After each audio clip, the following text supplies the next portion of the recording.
Hello everyone. आज video रे आमे डिस्कशन करबा ओटीईटी एग्जाम रो डिटेल्स। फास्ट आमे देखिबा जो ओटीईटी एग्जाम 2026 रो नोटिफिकेशन आसीची माने केबे अप्लाई करबा सेटा तो एजाय हमकु माने आसीनी। आसीची कोन जना पड़ी कि मे मास 3rd वीक रे ओटीईटी एग्जाम हबो। देखंतु आमे आज वीडियो रे डिटेल्स ओटीईटी एग्जाम केबे एग्जाम हबो, अप्लाई डेट, ता सहित केमती प्रिपेयर करिवे, पास मार्क, सिलेबस डिटेल डिस्कस करिवा। आपण एबेठारु प्रिपरेशन आरंभ करिवे। तो नोटिफिकेशन जो आसीची सेटा पूरा कंप्लीट नोटिफिकेशन आसीनी, खाली आम पाखे अच्छी एग्जाम रो डेट। से एग्जाम डेट रु आमे पूरा डिटेल पाई परिबा। देखंतु केमती जदि मे मास 3rd वीक रे एग्जाम हुए ताले निश्चित भाबरे अप्लाई डेट आपनकु एप्रिल 1st रे आसी जिवो। एप्रिल 1st रे निश्चित भाबरे आसी जिवो। मोस्टली धरंतु April 1st to 2nd week भितरे आपण पाई जिवे ओटीईटी अप्लाई डेट। तापर सेकेंड जिनस रोची केउ माने अप्लाई करि परिबे। या पूर्वरु डिसेंबर 17 रे जो ओटीईटी एग्जाम हेतिला सेटा बोथ फ्रेशर ता सहित इन सर्विस टीचर माने अप्लाई करथिले। ठीक सही बळी ए जो ओटीईटी एग्जाम हबो सेटा फ्रेशर माने अप्लाई करि परिबे, इन सर्विस टीचर्स माने अप्लाई करि परिबे, आउ किछि जण एथिरे नुवा ऐड हेबे। को माने देखंतु होचंती फिजिकल एजुकेशन ने जो पिला माने बीएड करिथिबे से माने मध्य पेपर टू ओटीईटी दे पारिबे। काहे कि ना जूनियर टीचर बा असिस्टेंट टीचर रे से माने पेपर टू बा अपर प्राइमरी पई जेहेतु एलिजिबल करा जाय छै तांको सेति पई से माने ओटीईटी पेपर टू एग्जाम दे पारिबे। और से माने जदि ओटीईटी पेपर टू क्लियर करूछंती ताहाले जे जेटी पई एलिजिबल। ताले एठी तीन प्रकार पिला एग्जाम देबे। गोटे हला हमर जेमती दउथिले जो माने देबे, सेकेंड रे इन सर्विस टीचर्स माने देबे, थर्ड रे bachelor in education in specific होची हमर फिजिकल एजुकेशन। तो एटा होची बीपीएडी तो से माने दे पारिबे। तो तापरे देखंतु सिलेबस ओटीईटी रो जहा थिला पूर्वरु सेम सिलेबस रहिबो। कहीं ओटीईटी सिलेबस रे सेमिति किछि चेंज होला परिका लागुनी। कोन चेंज हो ओटीईटी सिलेबस माने तार पूरा जेमती 150 मार्क रो एग्जाम होची सेमती 150 मार्क रो एग्जाम हबो। कोनोसी टीईटी रे हमर नेगेटिव मार्किंग नाही तो एठी नेगेटिव मार्किंग रहिबनी।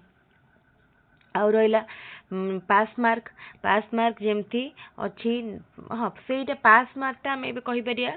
आमे एबे पूर्व एग्जाम देखिया जदी पास मार्क अच्छी ओटीईटी रो जनरल कैंडिडेट्स मान को पाई 90 आउ अदर कैटेगोरीज पाई 75। किंतु पास मार्क केते रहइबो सेटा एक्चुअली रे आमे जेतेबेले न्यू नोटिफिकेशन आसी जिवो सेतेबेले आमे जानि परिबा, पूरा कंफर्म हे जिबा।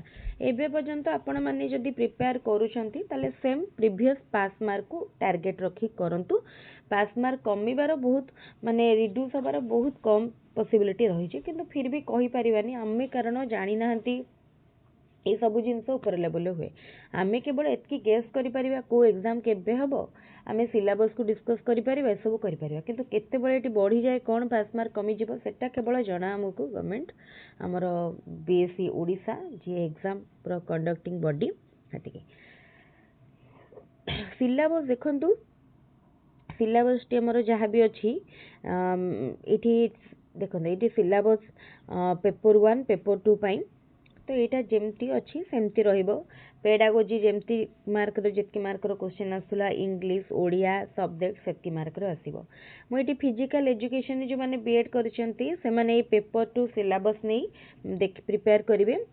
से मानकर +2 रे जदी जो माने आर्ट्स रखिथिबे +3 जो माने +2 जो माने साइंस रे करथिबे से माने ता अकॉर्डिंगली सब्जेक्ट चूज करिवे। तांकर डिटेल से माने सिलेबस आसी गला पर जेतरा आसी जिवो हमर न्यू नोटिफिकेशन पूरा कंप्लीट फॉर्म रे सेतल जानि पारे। किंतु एबे पर्यंत से मानको मध्य एई पैटर्न ने एग्जाम देबाकू पड़िबो। तो तापरे देखंतु आउ गोटे जिंस कि आपण पास किपरि करिवे। देखंतु बिना पाठ पढ़ारे कौन पास करें आपन को पढ़ा पड़ो प्रिपेयर करने को पड़ो स्मार्ट स्टडी स्ट्रेटेजी फॉलो करने को पड़ो आपड़ जहाँ भी पढ़ुं ताको रिवाइज करने को पड़ो प्रीवियस ईयर क्वेश्चन आपन को सब कवर करने को पड़ो। मो ओटीटी रो प्रीवियस ईयर क्वेश्चन आम चैनल माने केते थर करैछि बोधे चारि पांच थर खंडे सब माने पूरा मैराथन राउंड रे करैछि ता बाद इंडिविजुअली प्रति वर्ष प्रीवियस ईयर क्वेश्चन बहुत गुड़ा डिस्कस करा हुए तेणु जो मैंने चाहूँगी एवं से प्रीवियस ईयर क्वेश्चन गुड़िक देखीदेवे आउ जितेबाला आमर ओटीटी क्लास स्टार्ट हो आपण सहित लैटेस्ट सब शेयर करी ओटीटी क्लास देखो आमर केबेठू स्टार्ट हम आमर ओटीटी क्लास ए डिसेम्बर मास पर्यंत चलता तापर ओस्टेट ओटीटी एग्जाम सरला ओस्टेट किसी दिन क्लास है आबे पुणी आमर ओटीटी क्लास आम स्टार्ट करदे एथर किसी प्लान चेंज करिया एथर किसी मॉडिफिकेशन आनिबा एथर जो चैप्टर को हमर बारंबार क्लास हेची सेही चैप्टर को हम टिके नुआ वे रे पढ़िबा क्वेश्चन आंसर ऊपर एथर टिके अधिक फोकस करिबा बारंबार तो कांसेप्ट पढ़ी सारलेनी जो माने चाहूचनी हमर प्रीवियस वीडियो मैराथन राउंड को जाएंगे सब चेक करि पारिबे एथर हम टिके क्वेश्चन ऊपर अधिक फोकस करिया हम आपन को स्पेसिफिक केतरा बुक सब फॉलो कहि देबी जदी से बुक अवेलेबल हे पारिबो ताले से बुक रु चेष्टा करिवे क्वेश्चन आंसर टी फॉलो माने पढ़िया पई प्रैक्टिस करिया पई पेडागोजी कथा कहूँ आ बाकी सब्जेक्ट जमी पढ़िया कथा पढ़ा आम स्टार्ट करवा स्टार्ट ए जाए करना माने हेनी स्टार्ट हम भावतु टार्गेट आम रखा नेक्स्ट मंडे ये 2-3 दिन आम सिलेबस सब डिटेल बुझी नवा कौटू कौन पढ़े से कथा देखा जदि किसी गाइड किणवे कौ गाइड किणवे से आपण मान सहित आ गोटे वीडियो शेयर करी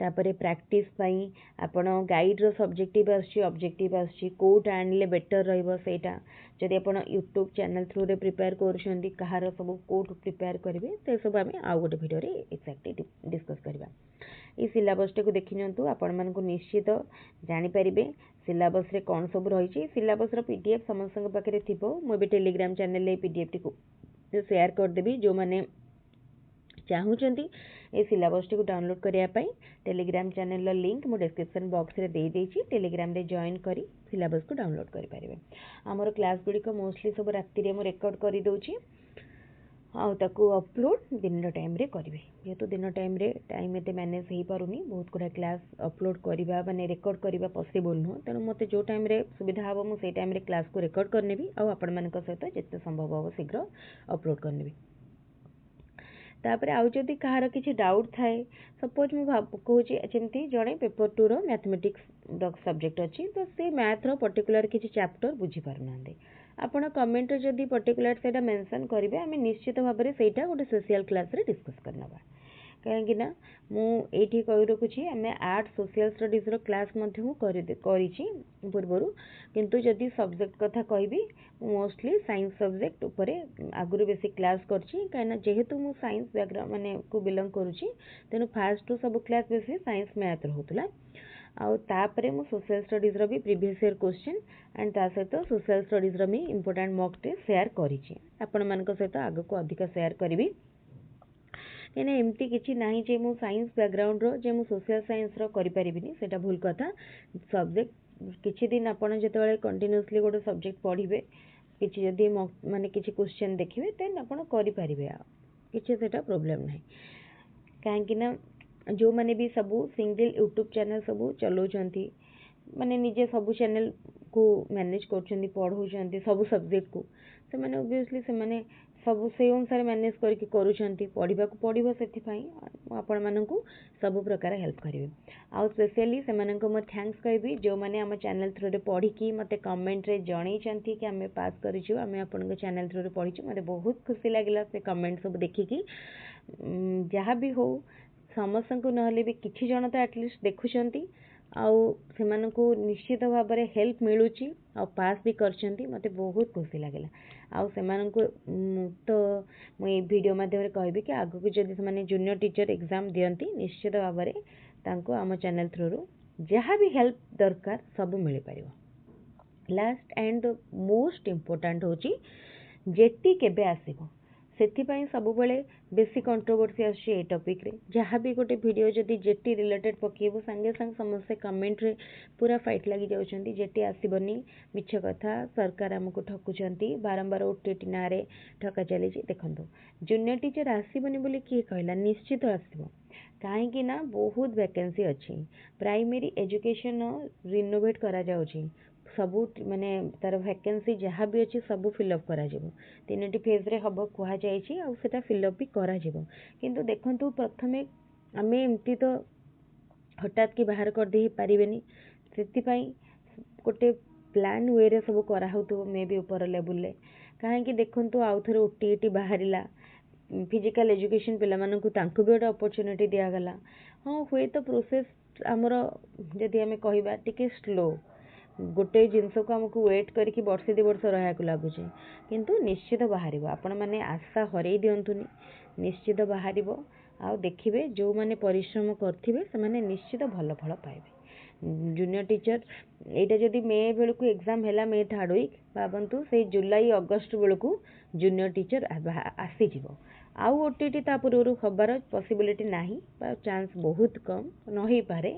ସେ ମେରେ ସେଇଥିପାଇଁ OTETକୁ ରଖିଦିଆଗଲା।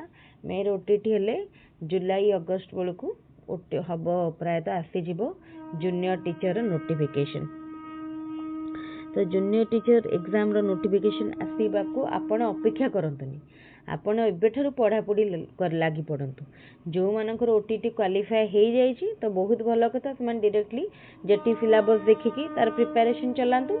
ଆଉ ଯେଉଁମାନଙ୍କର OTET କ୍ୱାଲିଫାଏ ହେଇନି ସେମାନେ ଏବେ ଲାଗନ୍ତୁ, ଯେମିତି ହେଲେ ଏଇଥର OTET କ୍ୱାଲିଫାଏ କରିବାକୁ ପଡ଼ିବ। ଯଦି ଏଥର OTET ଆପଣ କ୍ୱାଲିଫାଏ କରିପାରିବେନି ତାହେଲେ ଆଉ କ'ଣ ଜୁନିୟର ଟିଚର ଆଶା ଆପଣଙ୍କର ମାନେ ମୂଳିଯିବ। କାହିଁକି ନା OTET ପାଇଁ ନା ଜୁନିୟର ଟିଚର ପାଇଁ ଆପଣଙ୍କୁ OTET କ୍ୱାଲିଫାଏ କରିଥିବା ଦରକାର। ତେଣୁ ଆପଣମାନେ ଏବେଠୁ ଲାଗି ପଡ଼ନ୍ତୁ ନିଶ୍ଚିତ ଭାବରେ ଗୋଟେ ପଜିଟିଭ୍ ହୋପ୍ ନେଇ। ଆଉ ଏବେଠାରୁ ଯଦି ଆମେ ଦେଖିବା OTET ପାଇଁ ଆହୁରି 3 ମାସର ଟାଇମ୍ ରହିଲାଣି, 3 ମାସ 4 ମାସର ଟାଇମ୍ ପାଖାପାଖି ଧରନ୍ତୁ, 3.5 ମାସର ଟାଇମ୍ ରହିଲାଣି। ଏଇଟା କିଛି କମ୍ ଟାଇମ୍ ନୁହଁ, ବହୁତ ଟାଇମ୍। ଆଉ ବହୁତ ଟାଇମ୍ ବୋଲି ଭାବିକି ଯଦି ବସି ପଡ଼ିବେ ତାହେଲେ ସରିଲା। ତେଣୁ ଏବେଠାରୁ ପଢ଼ାପଢ଼ି କଲେ ଟାଇମ୍ ଥାଉ ଥାଉ ଆପଣଙ୍କର ରିଭିଜନ୍ ସରିଯିବ, ପ୍ରାକ୍ଟିସ୍ ହେଇଯିବ, ଗୋଟେ କନଫିଡେଣ୍ଟ ଆସିଯିବ ଯେ ମୁଁ ନିଶ୍ଚିତ ଭଲ ମାର୍କ ରଖି କ୍ୱାଲିଫାଏ କରିପାରିବି। ଠିକ୍ ଅଛି, ମାନେ ମୋତେ ଡରିବାକୁ ପଡ଼ିବନି। ମୁଁ ଯଦି 90ରେ କ୍ୱାଲିଫାଏ, ମୋର 99 ହେଉଥିବ, ମୋତେ ଡରି ଡରି ରହିବାକୁ ପଡ଼ିବ, କି 90 ହେଉଥିବ, ମୋତେ ଡରି ଡରି ରହିବାକୁ ପଡ଼ିବ, ହଁ ପାସ୍ କରିବି ନା ନାହିଁ। ସେମିତି ଡରିକି ଆପଣଙ୍କୁ ରହିବାକୁ ପଡ଼ିବନି। ଯଦି ଆପଣ ଭଲରେ ପଢ଼ିଥିବେ ନିଶ୍ଚିତ ଭଲ ମାର୍କ ରଖିବେ, ଯେମିତି ଆପଣ ନିର୍ଭୟ ଭାବରେ ରହିବେ କି ଆପଣ ସିଓର ହେଇଯିବେ ମୋର OTET ଏକ୍ଜାମ୍ ହେଇଗଲା। ତାହେଲେ ଠିକ୍ ଅଛି, ଆଶା କରୁଛି ଆପଣଙ୍କୁ ଆମର ଭିଡ଼ିଓ ଗୁଡ଼ିକ ଭଲ ଲାଗୁଥିବ। ଯଦି ଭଲ ଲାଗୁଛି ତାହେଲେ ନିଶ୍ଚିତ ଭାବରେ ଗୋଟେ ଲାଇକ୍ କରିବେ ଏବଂ ଆମର ଚ୍ୟାନେଲକୁ ଯଦି ଏବେ ପର୍ଯ୍ୟନ୍ତ ସବସ୍କ୍ରାଇବ୍ କରିନାହାନ୍ତି ତାହେଲେ ଏବେ ହିଁ ସବସ୍କ୍ରାଇବ୍ କରିନେବେ। ଆଉ ମୁଁ ଟେଲିଗ୍ରାମ ଚ୍ୟାନେଲର ଲିଙ୍କ୍ ଡିସ୍କ୍ରିପ୍ସନ୍ ବକ୍ସରେ ଦେଇଦେଇଛି, ଟେଲିଗ୍ରାମରେ ନିଶ୍ଚିତ ଭାବରେ ଜଏନ୍ କରି ଯାଆନ୍ତୁ। ଯାହା ବି ରିକ୍ୱାର୍ଡ଼ ଷ୍ଟଡ଼ି ମ୍ୟାଟେରିଆଲ୍ ମୁଁ ସେଠି ସେୟାର କରିବି, ଆପଣ ପାଇଯିବେ। ତାହେଲେ ଠିକ୍ ଅଛି, ଆଜିର ଭିଡ଼ିଓକୁ ଏଇଠି ରଖୁଛି। Thank you.